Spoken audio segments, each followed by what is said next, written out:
Je fus bientôt conduit devant un magistrat, un vieillard bienveillant aux allures calmes et distinguées. Il me regarda néanmoins avec une certaine gravité, puis, se tournant vers les gens qui m'accompagnaient, il demanda quels étaient les témoins de l'affaire. Une demi-douzaine d'hommes se présentèrent, le magistrat désigna l'un d'entre eux, lequel fit sa déposition.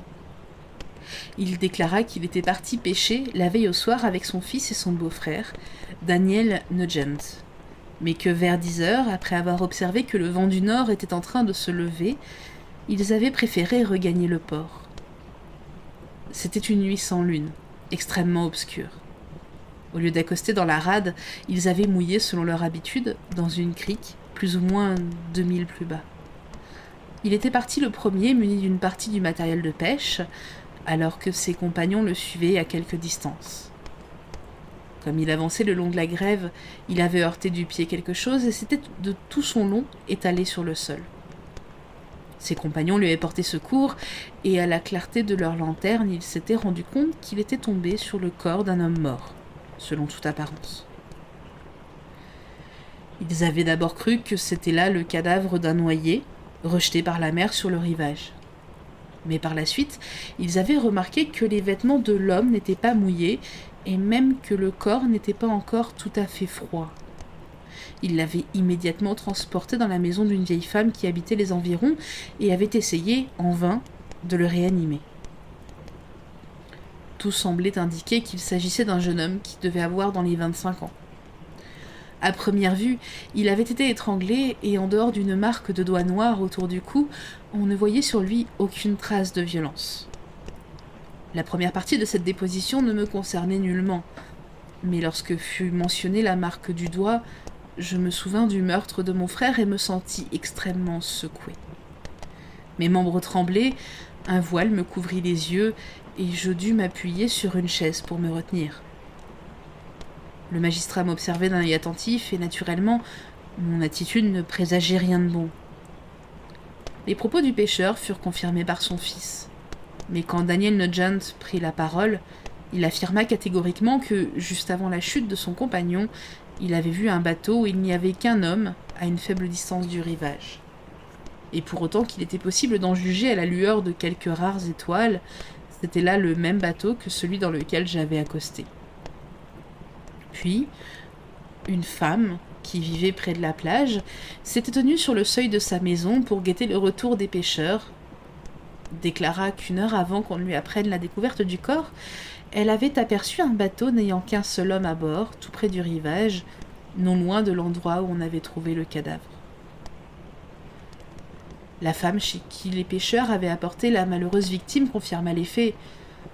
Le corps n'était pas froid. On l'avait étendu sur un lit et on l'avait frictionné. Bien que le jeune homme fût sans vie, Daniel s'était rendu en ville pour quérir un apothicaire. Plusieurs autres personnes furent interrogées au sujet de mon accostage. Elles s'accordèrent toutes pour dire que, par suite du vent du nord, qui s'était levé au milieu de la nuit, il était presque certain que j'avais dérivé durant de nombreuses heures et que j'avais été contraint de revenir tout près de mon point de départ. En outre, ils firent observer que j'avais vraisemblablement amené le corps d'un autre endroit et que, ne connaissant sans doute pas la côte, j'avais gagné le port sans savoir quelle distance séparait la ville du lieu où j'avais déposé le cadavre. Après avoir écouté ces déclarations, M. Kirwin souhaita me conduire dans la pièce où on avait placé le corps en attendant l'inhumation. Il voulait sans doute se rendre compte de l'effet qu'exerçait sur moi ce spectacle.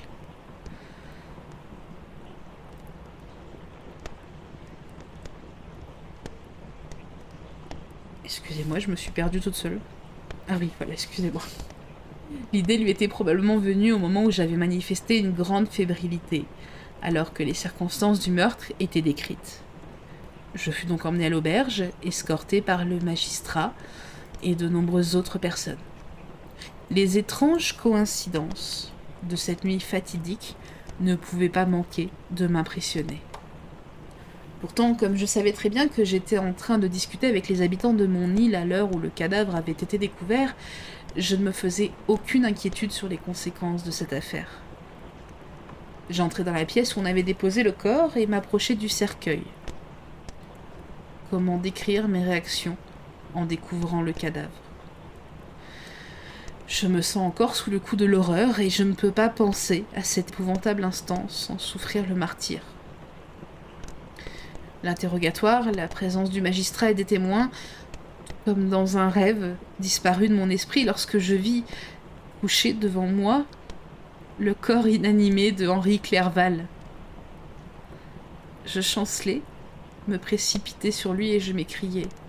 Mes machinations criminelles ont donc eu également raison de ton existence, mon cher Henri.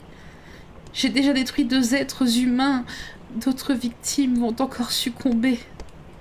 Mais toi, Clerval, mon ami, mon bienfaiteur, un homme ne peut pas supporter longtemps une telle douleur. En proie à de violentes convulsions, je fus conduit hors de la pièce. La fièvre me saisit. Pendant 2 mois, je fus entre la vie et la mort. Mes délires, je l'appris plus tard, étaient effroyables.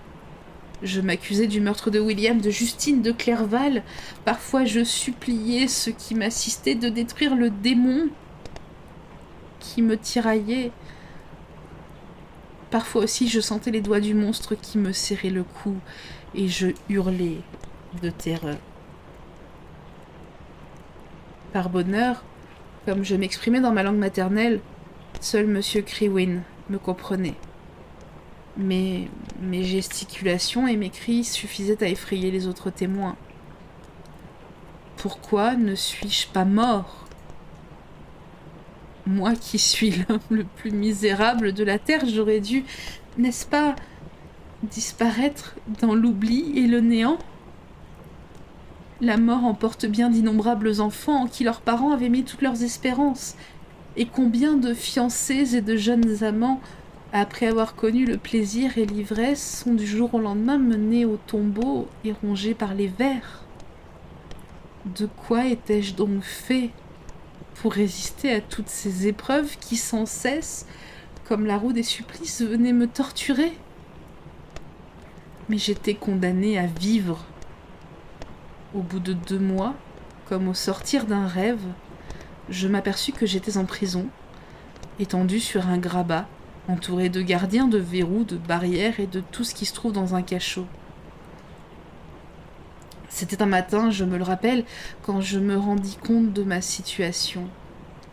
J'avais oublié les détails des événements que j'avais vécus et il me semblait seulement qu'un grand désastre s'était abattu sur moi. Mais alors que je regardais alentour et voyais les fenêtres pourvues de barreaux et l'exiguïté de mon cachot, tout me revint en mémoire et je tressaillis de chagrin. Le bruit réveilla une femme âgée qui dormait sur une chaise, à côté de moi. Elle était garde-malade, la femme d'un des geôliers. Ses traits exprimaient tous les vices qui caractérisaient cette race de gens. Les lignes de son visage étaient grossières et rudes, comme celles des personnes habituées à voir ma misère, sans jamais s'en émouvoir. Le ton de sa voix traduisait la plus totale indifférence. Elle me parla en anglais et son intonation me frappa comme si je l'avais déjà perçue du fond de mon délire. « Vous vous sentez mieux à présent ?» me demanda-t-elle. Je lui répondis dans la même langue d'une voix affaiblie. « Oui, je crois que oui. Mais si tout cela est vrai, si tout cela n'est pas un rêve, je regrette d'être encore en vie et de ressentir tant de souffrance et tant d'horreur. »« Ah, pour ça, oui, me répondit la vieille femme. Si vous voulez parler du monsieur que vous avez tué, je crois qu'il aurait mieux fallu que vous fussiez mort, car j'ai l'impression qu'on va être dur envers vous. Mais ça, ce sont pas mes affaires. Moi, je suis ici pour vous soigner et pour vous aider à vous rétablir. Et je remplis consciencieusement mon office. Ce serait bien si tout le monde en faisait autant. » Je me détournai avec dégoût de cette femme qui était capable d'adresser des paroles aussi inhumaines à un homme qui venait tout juste d'échapper à la mort.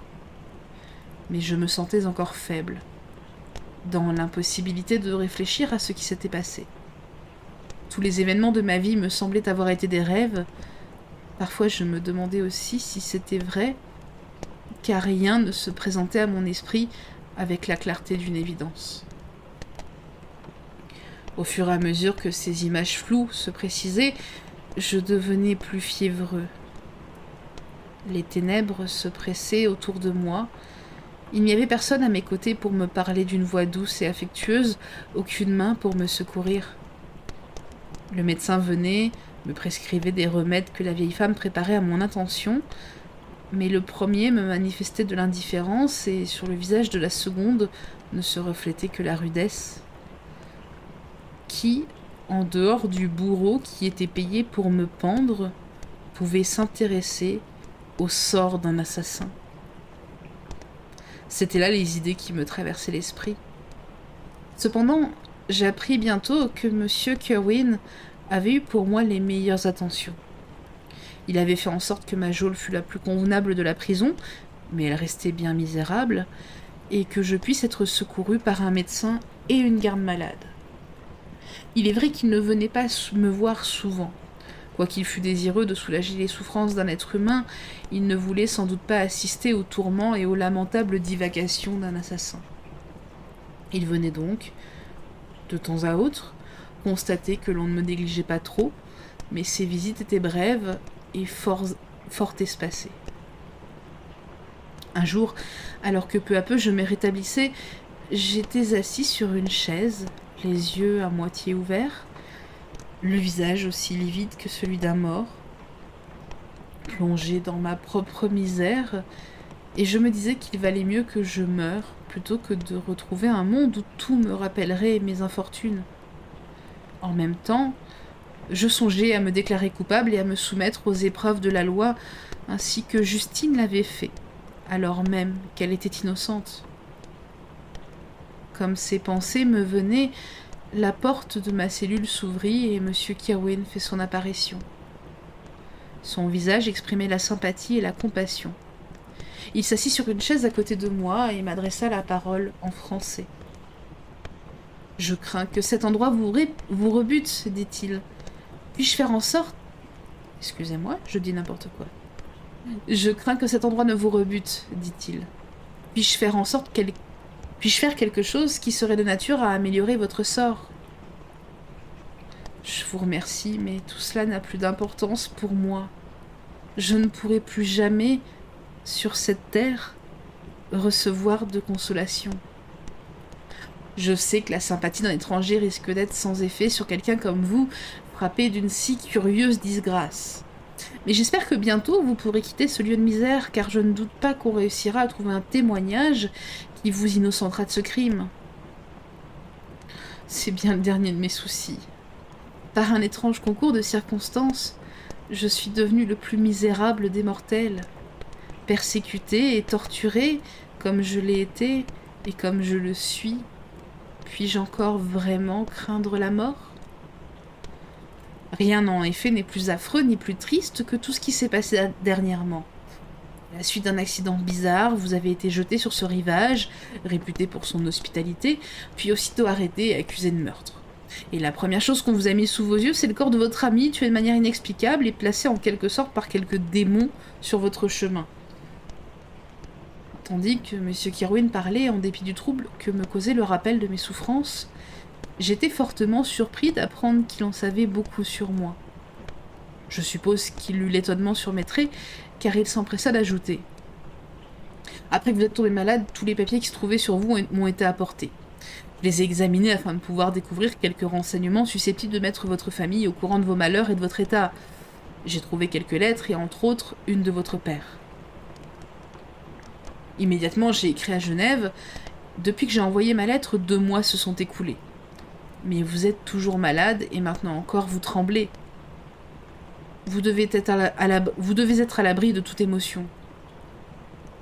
Attendre me sera 1000 fois plus pénible. Dites-moi donc qui est mort, quel autre meurtre il me faut à présent pleurer.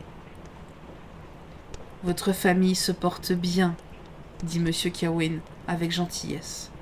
Mais il y a ici un ami qui est venu vous rendre visite.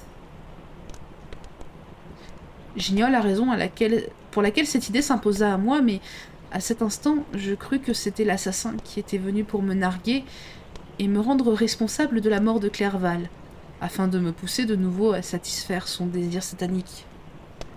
Je mis la main devant mes yeux et poussai un cri de désespoir. « Chassez-le! Chassez-le! Je ne veux pas le voir! Je ne peux pas le voir! Pour l'amour de Dieu, ne le laissez pas entrer !» Monsieur Kerwin me considéra d'un air troublé. Il ne pouvait pas s'empêcher de tenir mon exclamation pour une présomption de ma culpabilité et me dit d'un ton sévère. « J'aurais pensé, jeune homme, que la présence de votre père aurait été la bienvenue. Et voilà qu'elle vous inspire une vive répulsion !»« Mon père ?» m'écriai-je, tandis que tous les muscles de mon visage se relâchaient et que disparaissait mon trouble. « Mon père est donc venu ? Quel homme merveilleux !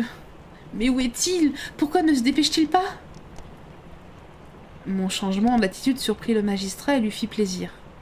Sans doute pensait-il que mon exclamation n'avait été qu'un retour éphémère dans mon délire. Et de nouveau il devint affable. Il se leva et quitta la pièce avec la garde malade. Un moment plus tard, mon père entrait. Rien dans cet instant n'aurait pu me procurer une joie plus complète que cette arrivée. Je lui tendis les mains et m'écriai « Tu es donc sain et sauf, et Elisabeth, et Ernest !» Mon père me calma et m'assura que tout le monde allait bien. En abordant des sujets qui étaient chers à mon cœur, il s'efforça ensuite de me redonner courage. Mais bientôt, il se rendit compte qu'une prison n'était pas un havre de bonheur. « Quel endroit tu habites, mon fils ?» dit-il en regardant tristement les fenêtres grillagées à l'aspect sinistre de la cellule. « Tu étais parti en voyage pour trouver le bonheur, mais la fatalité s'acharne sur toi. Le pauvre Clerval. » Le nom de mon ami assassiné me causa, dans l'état d'abattement où je me trouvais, une profonde émotion, et j'éclatai en sanglots. « Hélas, oui, mon père, » répondis-je, « une terrible fatalité me poursuit, et je dois vivre pour l'accomplir. Si ce n'était pas le cas, je serais déjà tombé sur le cercueil d'Henri.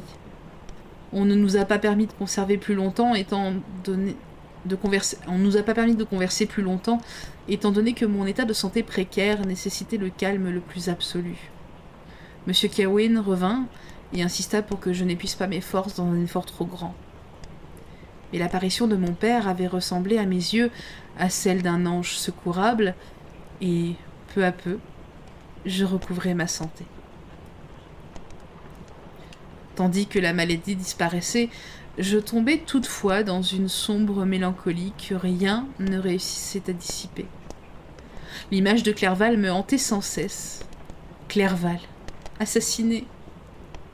À plus d'une reprise, l'agitation extrême dont j'étais la proie fit craindre à mon entourage une dangereuse rechute.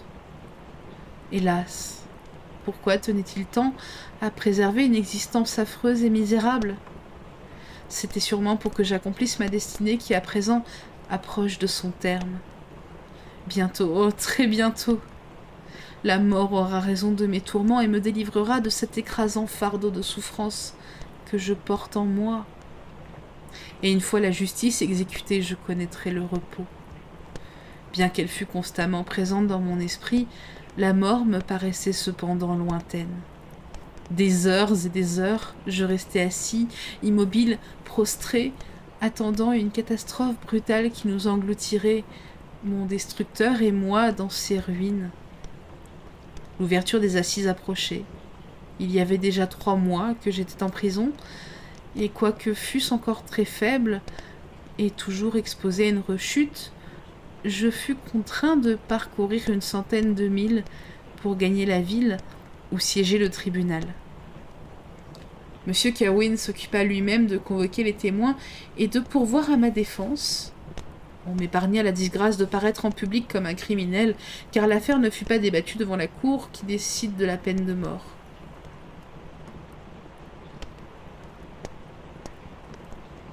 Après avoir établi la preuve que je me trouvais bien dans les orcades quand le corps de mon ami avait été découvert, le grand jury m'acquitta. Et 15 jours après mon transfert, j'étais donc libéré. Le fait que j'étais ainsi lavé de tout soupçon soulagea mon père. J'allais de nouveau respirer l'air pur et revenir au pays natal. Mais je ne partageais pas ses sentiments. Les murs d'une prison ou ceux d'un palais, Pour moi, c'était du pareil au même. Désormais, ma vie était empoisonnée. Le soleil avait beau briller pour moi comme pour ceux qui ont le cœur en paix, je ne voyais alentour que des ténèbres épaisses. Je ne distinguais aucune lueur, sinon celle que reflétaient deux yeux horribles. Et parfois, c'était aussi les yeux d'Henri, obscurcis par la mort, les orbites sombres à demi cachées par les paupières et par la frange des cils. Et parfois encore, c'étaient les yeux humides et nébuleux du monstre, tels que je les avais vus la première fois dans ma chambre à Ingolstadt. Mon père essayait de ranimer en moi des sentiments d'affection. Il me parlait de Genève, que j'allais revoir bientôt, d'Élisabeth, d'Ernest, mais ces paroles me faisaient gémir. De loin en loin, certes, je ressentais un besoin de bonheur, et je pensais mélancoliquement à ma cousine que j'aimais, où, envahi par la maladie du pays, je brûlais de revoir le lac bleu et le Rhône, rapide qui me plaisait tellement à l'époque de mon adolescence. Mais mon état général était la torpeur, et peu m'importait alors de me retrouver en prison ou de contempler de magnifiques paysages. Mes hébétudes n'étaient traversées que par des accès d'angoisse et de désespoir. Et dans ces moments-là, je ne songeais qu'à mettre fin à mes jours, et j'aurais sans doute commis cet acte violent si je n'avais pas été l'objet d'une surveillance rigoureuse. Il me restait pourtant un devoir à accomplir, et ce souvenir eut finalement raison de mon désespoir égoïste. Il était nécessaire que je regagne Genève dans les plus brefs délais pour veiller sur la vie des miens et guetter l'arrivée du meurtrier. Si j'avais de la chance, je retrouverais le lieu de sa retraite, à moins qu'il n'osât lui-même se manifester de nouveau, auquel cas je devais, par un coup infaillible, tuer cette créature monstrueuse que j'avais douée d'une caricature d'âme plus monstrueuse encore. Mon père, lui, souhaitait retarder notre départ car il craignait que je ne supporte pas les fatigues du voyage. Tant j'étais meurtrie, l'ombre d'un être humain. J'étais sans force et nuit et jour rongée par la fièvre. Pourtant, comme je me montrais inquiet et impatient de quitter l'Irlande, mon père crut bon de céder. Nous prîmes place à bord d'un navire qui partait pour Le Havre, et avec un vent favorable, nous quittâmes les côtes irlandaises. Il était minuit. Étendu sur le pont, je regardais les étoiles et écoutais le bruissement des vagues. Je bénissais l'obscurité qui dérobait l'Irlande à ma vue, et mon cœur battait de joie à l'idée que bientôt j'allais revoir Genève. Le passé me donnait l'impression d'avoir été un odieux cauchemar. Pourtant, le vaisseau où je me trouvais, le vent qui me poussait loin des rivages de l'Irlande, la mer alentour, tout attestait que je n'avais vécu un songe et que Clerval, mon meilleur ami, avait été la victime du monstre que j'avais créé. En pensée, j'évoquais ma vie entière, ma sérénité quand je me trouvais avec ma famille à Genève, la mort de ma mère, mon départ pour Ingolstadt. Je me rappelais en tremblant le fol enthousiasme qui m'avait poussé à créer mon hideux ennemi, et je revoyais la nuit où la vie lui avait été donnée. Je fus incapable de poursuivre le cours de mes pensées. 1000 sensations m'oppressèrent, et je me mis à pleurer amèrement. Depuis que ma santé s'était rétablie, j'avais pris l'habitude de prendre chaque soir un peu de laudanum, car cette drogue me donnait la possibilité de recouvrer le repos nécessaire pour me maintenir en vie. Accablé par le souvenir de mes multiples malheurs, je bus le double de la dose ordinaire et bientôt m'endormis profondément. Mais le sommeil ne m'arracha pas de mes pensées et une infinité d'images sordides me traversèrent l'esprit. Vers le matin, une sorte de cauchemar me saisit. Je sentais autour de mon cou les mains du monstre et je ne pouvais pas m'en dégager. Des hurlements et des cris me résonnaient aux oreilles. Mon père qui veillait sur moi s'en rendit compte et me réveilla. Les vagues nous entouraient, le ciel était nuageux, Mais le démon n'était pas là. J'éprouvais une impression de sécurité. L'impression que s'était produite une trêve entre le présent et mon avenir irréversible et tragique. Ce fut une sorte d'oubli paisible, celle-là même que l'esprit humain, en de telles occasions, suscite si facilement.